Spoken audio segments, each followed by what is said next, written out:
निष्ठा खामगावमध्ये आपलं सर्वांचं स्वागत आहे. खामगाव नगर परिषदची निवडणूक पार पडली असून या निवडणुकीमध्ये भारतीय जनता पक्ष आणि काँग्रेस यांच्यात लढत होणे अपेक्षित होती. मात्र ऐनवेळी राष्ट्रवादीने त्यामध्ये उडी घेतल्याने ही लढत तिरंगी झालेली आहे.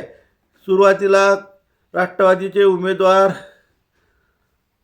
सौ शर्मा हे 5,000 मताच्या वर जाईल असे कोणाला वाटत नव्हते. मात्र त्यांनी जवळपास 8-9 हजाराचा टप्पा गाठल्यामुळे काँग्रेसला याचा फटका बसल्याचे दिसून आलेले आहे.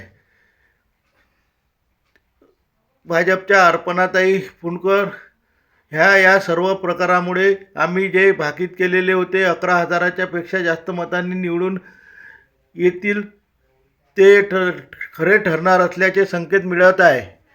कारण 52,000 मतं झालेले असून 2,000 वगळता 8-9 हजाराचा टप्पा सौ शर्मांनी बांधला तरी 15,000पर्यंत काँग्रेसचे उमेदवार दम मारतील असे वाटत आहे. आणि त्यानंतर 25,000च्या घरात 25-26 हजाराच्या घरात सौ अपर्णाताई फुंडकर ह्या जातील असा सर्वकष अंदाज आहे. कारण आता राहिलेल्या 4 नगर परिषदच्या ज्या जागा राहिलेल्या आहेत त्यामध्ये नगरसेवकासाठीच मतदान होण्याची शक्यता नाकारता येत नाही. कारण यापूर्वीच त्या वार्डातील नगराध्यक्षासाठी मतदान झालेले आहे.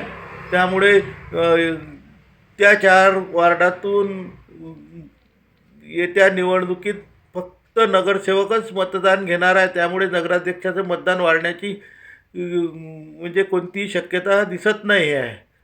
ह्या सर्व प्रकारामुळे भारतीय जनता पक्ष खामगाव शहरात बाजी मारणार असून त्यांचे मित्रपक्ष हे जे अपक्ष आहेत ते आणि भाजप अशा मिळून जवळपास 28 जागाचं त्यांच्या येण्याची शक्यता आहे. समाजनिष्ठासाठी बळीराम वानखडे, खामगाव, जिल्हा बुलढाणा, महाराष्ट्र.